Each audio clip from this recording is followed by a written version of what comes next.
Hi everyone, in today's video I will show you how to install Java on Linux.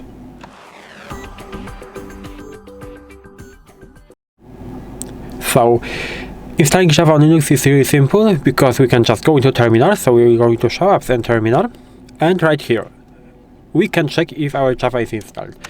We can check it by typing in Java ---- version, and right now, as you can see, command Java not found, but can be installed with, and right there we have all the versions that we can install, the version 17, 21, 11, 25, 8 and so on.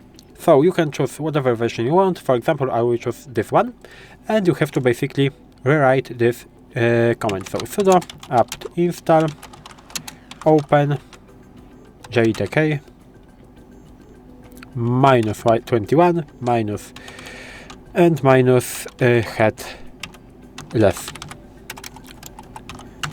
and right now we have to press enter, type in the password, and of course I made a mistake right here. You have to use double L, but right now it is working. And do you want to continue? You have to type in Y because of yes, and right there we have our installation. As you can see, we have the progression bar, and our installation is done. And right now we can type in Java ---- version, and as you can see, our Java is installed. So that's the easiest way how you can install Java on Linux. If you found this video helpful, please leave a like, subscribe to the channel, and I hope to see you in the next videos.